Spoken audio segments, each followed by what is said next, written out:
This one is a bit more down to earth and more about the earthly matters of plumbing. But let's go over it. So normally we present this with four people, not two, with our colleague Pavlo and our good friend Lee Whitcomb. They're not with us. They're alive. I usually make this an appropriate joke. They are alive. They're just not physically here at the moment. Yeah. Anyway, so we will talk about, and actually why we're repeating this one, because we've done this one at NAB, is because there was some progress here, and we'll just give you a quick update in case you want to look it up and in case you want to educate yourselves. This one is Lee's part. I will skim through it. I'm sorry, Lee, if you're watching this. I'm gonna run through this one. Lee usually explains why we need this and what are we trying to do. What is the problem is inconsistency in test and measurement in industry, implementation and interpretation of the standards, because standards, we had just had a conversation with someone yesterday that someone read the standards backwards and decided that secondary interface is the main one. So they had 1 and 2 and they decided that 2 is a primary. So consistent method of measurement, Willem will talk about that. How did we achieve that? We have offered a solution to some of these problems. For example, with consistent method of testing and evaluation devices, we developed the JTM tested program. The test plans are out there. It's all good. Interpretation of the standards. This is something that PIX aims to fix and at least help. And then for the consistency of the measurement, that is something that Willem is a father of the RP 2110-25. He'll mention that.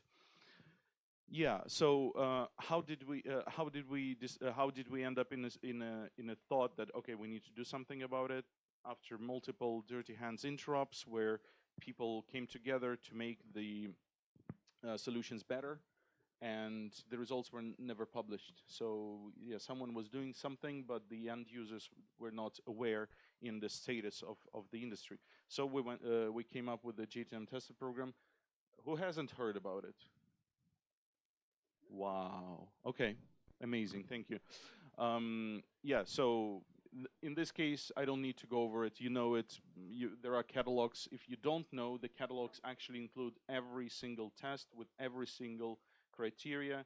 So we endorse it as not only a repository of results, but even more important, as an open and freely downloadable way to do the testing in your own facilities, in your own research, in your own evaluations. You can take those tests, change them, change the criteria, tailor them for your application, for your particular application. Anyway, the second thing is PICS, Protocol Implementation Conformance Statement. Is something that is not new. It's been in the IT industry as well for a while. And this is something that was introduced in the media at the during the AES 67 revision, in particular 2018. They came up with initial picks. Who did read the one of the ST 2110 standards?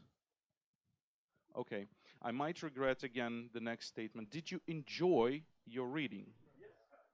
Okay, yeah. Calm down, Willem. Don't get too excited.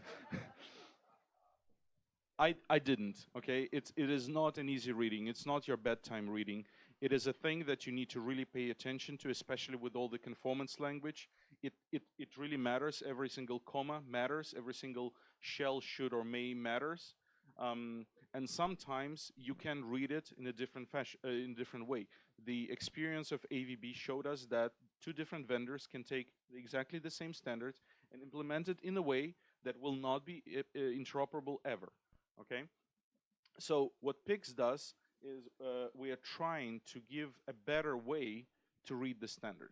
So we've done the reading for you, and we literally broke down the standard into a table with the requirements clearly marked as shall, should, may, or informative.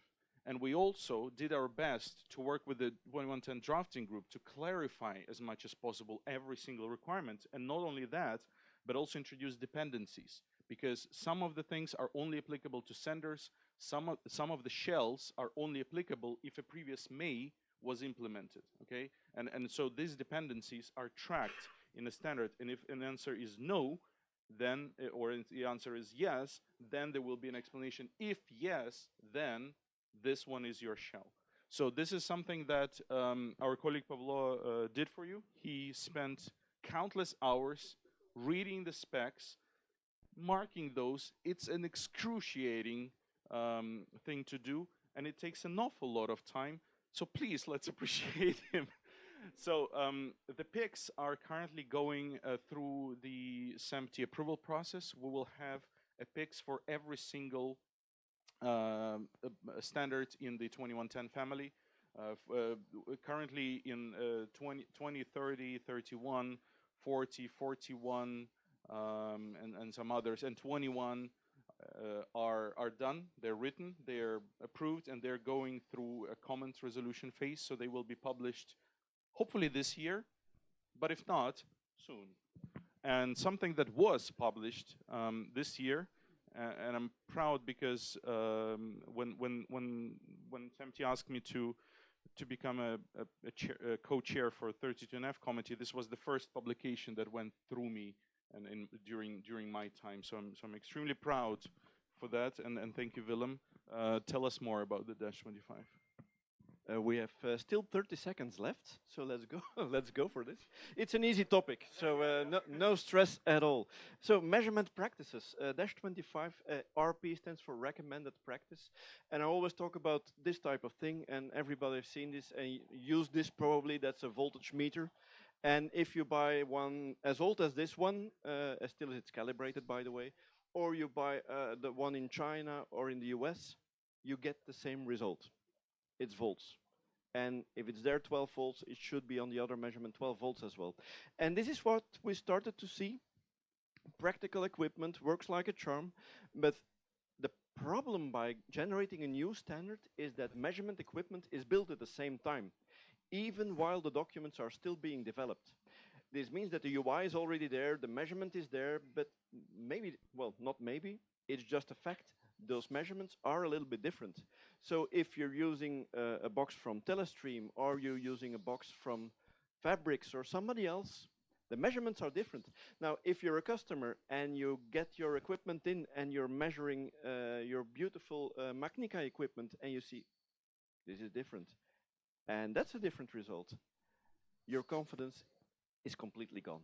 So I thought there is something that we could do for the industry, and it's try to build something like a recommended practice.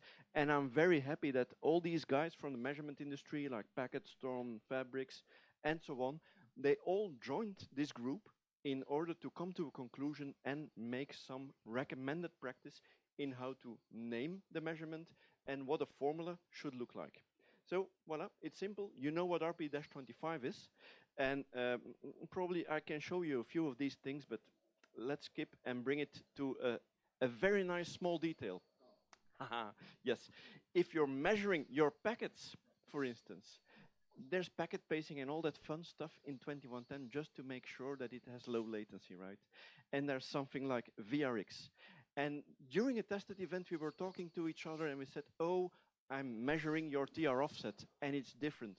And somebody said to me, Willem, how can you test the TRF offset? This is something that happens in the device, and it's something that's in the device. You cannot measure this from the outside. I said, yeah, but you know what I'm talking about. Ah, yeah. So we said, okay, maybe we need to explain it in a different way. There's the theoretical way of the packet reach cattle in the middle, but there's of course the way how the packets do arrive at the box. So we thought, okay, we can only explain this if we make this explicit. Packets do arrive at the box, and from this way we started. There's TPR and that sort of things in the standard. TP. And that's all about reading the schedule, so reading the packets. And of course, measuring, that's how packets do arrive at the box. And that's a different way of looking at it. But the moment we started to split those two things apart, people suddenly said, well, but this is very obvious. Packets do arrive at the box, and at a certain point, they're taken out of the buffer, and a frame is reconstructed.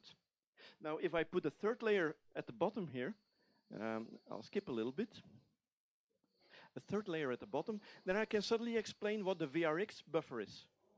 Because packets are arriving at the buffer, and if all goes well, it animates a little bit as well. You see the VRX buffer is being built up because the packets do arrive. Then the first packet is read out of the buffer. And if everything is perfect, this should be nicely in balance, plus minus 1. Now, the moment we started to draw this, I think all the colleagues around the table said, yep, this is obvious. Let's use this as a base to start defining all the measurements that we can do. And I can assure you, we defined a lot. I'll skip the details about a nice measurement tool we've made in order to go over this. But the document defines, let's say, about 20 of those measurements, and those should be standardized between all the measurement manufacturers. So if you want to measure TR offset, it has another name, it's explained. The document explains the title, the abbreviation, because all the UIs are tiny and you need to have an abbreviation, so that's standardized as well. The formula is standardized, but for some things like Cmax, you need an algorithm. The algorithm of Cmax is defined as well. There was still a bit discussion left about VRX, and there is a good reasoning behind, and all the reasoning is also defined in the document. So if you're into test and measurement and you're looking at new infrastructure that you need to say, okay, we'll pay the check, read the document, because this is very important to do the measurement in a correct way. We are a bit energetic about it. So yeah, this is the team behind the last JTNM tested. Big kudos to them. You will see some. No, just Jack's face. The rest is masks. So it's fine. So we need to disappear from the boat. If you stay, do enjoy your next trips and enjoy your next presentations. If you want to talk to us, most of the time you can find us two or one of us at the EBU booth in Hall 10. You're very welcome to come today. At 1 o'clock, at 1 p.m. 13 hours Central European time at the EBU booth, we have a meetup dedicated to the previous topic, the DMF. We'll have some very knowledgeable people from the industry and from the users. Please join us. We will have a similar conversation, but now interactive, engaging the audience and having a panel discussion with some of the vendors, trying to figure out what do we do next.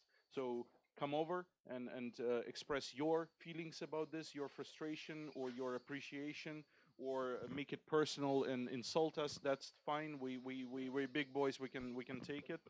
And thank you very much for your time. Thank you for dedicating almost an hour of your time and sharing this lovely tour with us. And